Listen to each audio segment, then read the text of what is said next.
팀장님 빨리 끝내주셔야겠는데 저 은행에 대출 좀 받아가지고.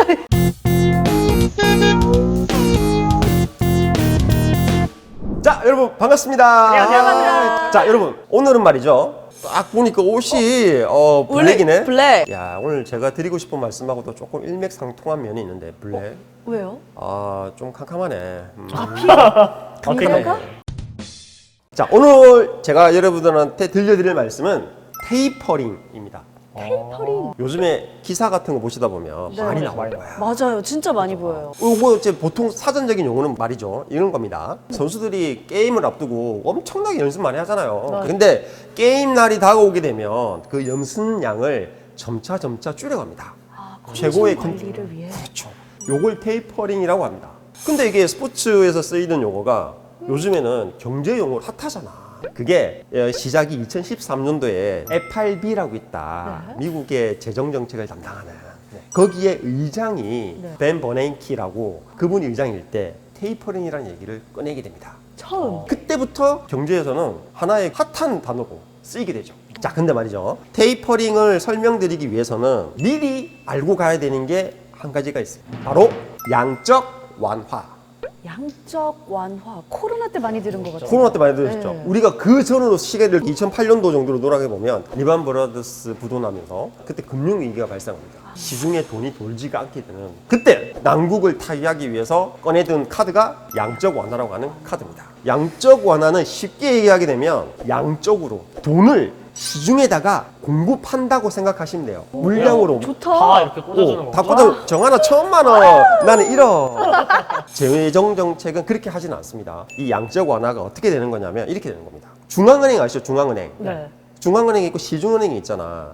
그러면 각각의 시중은행들은 자기들이 가지고 있는 채권 같은 자산이 있어. 채권이 뭐냐면 내가 남한테 돈을 빌려주고 받을 권리가 있는 증서였거든, 증서. 이걸 갖고 있는 사람한테 이자를 줘야 돼. 만기가 되면 갚아야 되고. 갚아야 돼. 그 채권을 어떻게 하냐면 중앙은행에서 채권을 가져오는 대신에 돈을 은행에다 뿌려줍니다. 그러면 은행은 돈이 많을 거 아니야. 그렇죠. 은행은 무조건 가지고 있는 현금을 활용을 해서 수익을 가져와야 됩니다. 그게 뭡니까? 빌려주고 뭐 이자를 받네? 대출. 그래야 걔네들이 먹고 산단 말이야. 은행이 돈이 많이 쌓여있게 되면 은행은 돈을 굴릴 수밖에 없어. 시중에다 잘 빌려주게끔 돈을 뿌리는 게 양적 완화라고 하는 거야. 이걸 어마어마한 규모로 몇 년간 했던 거야. 야, 그럼 채권이 엄청나게 쌓여. 채권도 쌓여있고 반대편에 시중에는 돈이 많이 엄청 풀려있고 그렇게 되는 겁니다. 자, 그런데 말이죠. 세상이 한쪽으로만 가진 않아. 뭔가 계속 줬잖아. 네. 그치. 그럼 또 반대편이 있겠지. 언젠가는 거둬들여야 됩니다. 그죠? 언젠가는 우리 다시.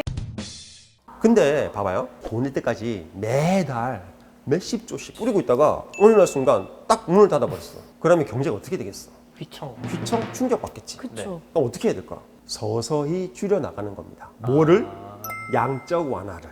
100 주고 사오는 걸 다음 달은 90만 주고 60 주고 50 주면서 채권에 매입하는 걸 이제 조금씩 그쵸. 줄여나가는. 양적 완화했던 그 규모를 줄여나가는 걸 이걸 테이퍼링이라고 하는 겁니다.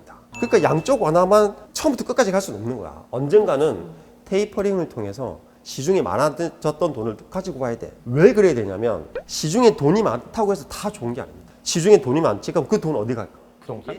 부동산 시장으로 갑니다. 와. 집 사야지. 부동산 시장으로 그 자금들이 많이 가다 보면 버블이 생깁니다. 가치는 1억인데 집은 2억, 3억, 4억 올라갑니다. 또 한 가지는 그 돈도 일부분은 주식 투자로 옵니다. 그래서 제가 그때 한번 말씀드린 게 증시의 사계라고 해서 네. 이게 순환한다고 제가 말씀드렸던 거. 네. 유동성이 풍부해서 주가가 올라가는 거를 이제 금융 장세라고 그러고 기업은 잘 만들어서 또 많이 파니까 실적 장세로 이제 주가는 더 올라가고 그 다음에 점점점 너무나 활성화가 되지 돈이 너무 많지 네. 그러면 인플레이션에 대한 걱정이 커지게 됩니다. 예를 들면 쌀 한 가마니 살라 그랬는데 짐바브웨 빵 하나 살 때 1억씩. 그게 뭐냐면 시중에 돈이 너무 많이 풀려 있어서 돈의 가치가 쓸모가 없어지는 거야. 그렇기 때문에 정부에서는 인플레이션이 가기 전에 막아야 되는 거야. 그때 시작할 수 있는 게 바로 테이퍼링입니다. 테이퍼링. 한번 봐볼게요. 아까 제가 벤 버냉킹 의장이 얘기했다고 그랬죠. 네.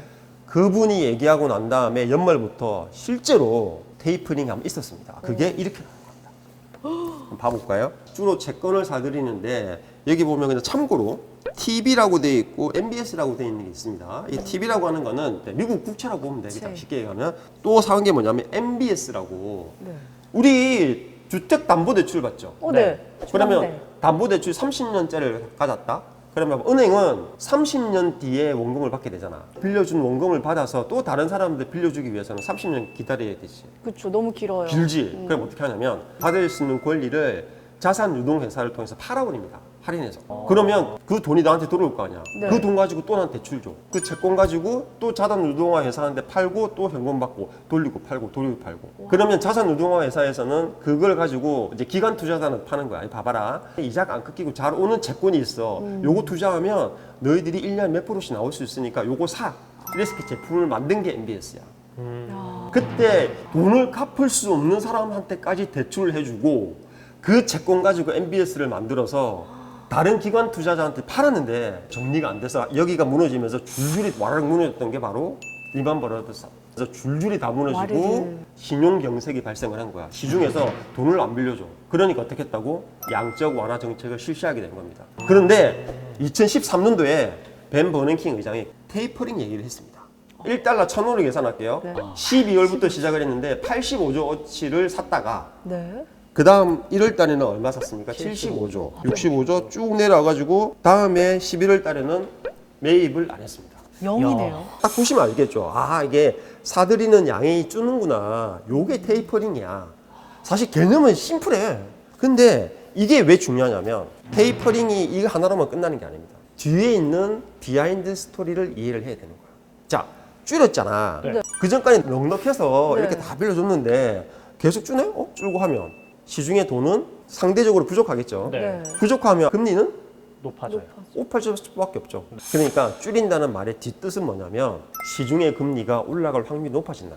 근데 여기서 중요한 건 뭐냐면 이자 부담이 되면 어떻게 해야 돼? 주식시장에 들어갔던 돈들이 팔고 갚고 딴 거 하든지 아니면 은행 그냥 예금 넣어놔도 되겠네. 금리 올라가고 있으니까 이렇게 생각할 수 있잖아. 그렇기 때문에 금리가 올라간다. 테이퍼링이 시작된다. 이런 말이 들릴 때 주식시장은 영향을 받습니다. 근데 아까처럼 5월 달에 갑자기 버냉키 의장이 얘기를 하고 12월 달에 액션을 취했거든. 기간이 짧을수록 시장이 받는 충격은 큽니다. 그때 당시에 주가가 어떻게 됐는지를 제가 한번 차트를 가져와봤거든요.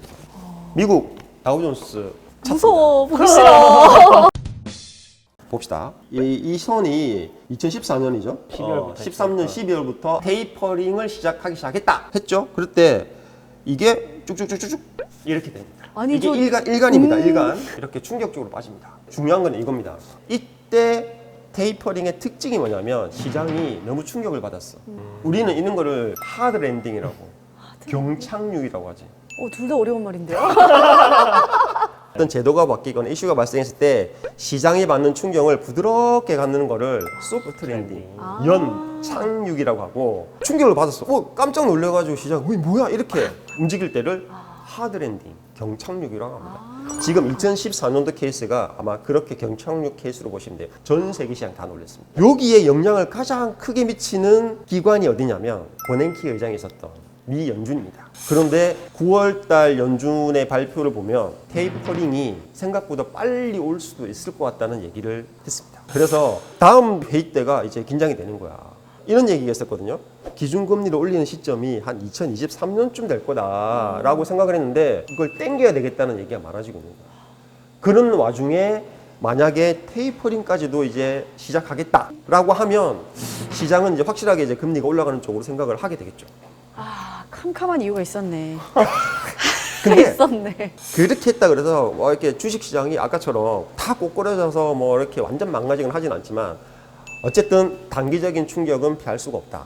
중요한 게 이제 다음 이 정책이 언제 발표가 되느냐. 네. 그게 언제죠? 바로 짠. 이거 제가 예전에 한번 보여드렸던 맞아요. 일정표입니다. FOMC라고 보시면 다음이 미국 시간으로 11월 2일, 3일입니다. 이때 만약에 테이퍼링이 기정사실화 하지 않을까라고 하는 게 이제 시장에 이제 관심거리가 되는 거죠. 지금 제가 봤을 때 11월 달 FOMC 쪽에서 나오는 말 하나하나에 시장은 반응을 할 것 같아요. 굉장히 빨리 끝내주셔야겠는데 저 은행에 대출 좀 받아서. 지금? 테이퍼링이라고 하는 얘기는 앞으로 11월 FOMC 결정 있기 전까지는 계속 얘기가 나올 거고 시장에 같이 나오는 말이 양적 완화를 줄인다. 인플레이션의 위기가 있다. 실업률이 완전 고용에까지 떨어졌다. 그런 지표들 얘기가 굉장히 나올 거예요. 그때 테이퍼링이라는 얘기를 그렇게 이해를 한다. 아, 사들이는 거를 줄인다는 것만 생각하지 말고 그 뒤에는 금리가 올라갈 수 있는 확률이 높겠구나. 요거까지 생각해야 된다는 거죠. 그래서 주식시장도 단기적으로는 영향을 받을 수가 있겠다. 계속해서 우리가 어떤 결과가 나오는지를 살펴봐야 된다. 아시겠죠? 자, 오늘 뭐 궁금한 거 있으신가요?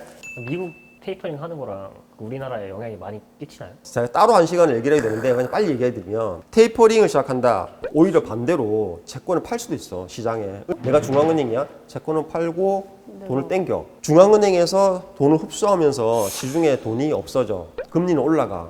그리고 달러의 가치가 높아진다는 거잖아. 그러면 신흥국에 들어갔던 돈들 다 달러로 바꿔가지고 미국에 야 은행에 금리나 외인들이 다 빠져나가는 거네요. 그럴 가능성이 있습니다. 달러가 없는 데는 이제 외환 위기가 올 수도 있고, 이건 자 극단적으로 얘기해서 그런 거야. 우리 IMF 위기가 뭐냐면 달러를 빨리 줘야 되는 상황이 생겼는데 나라에 달러가 없었어.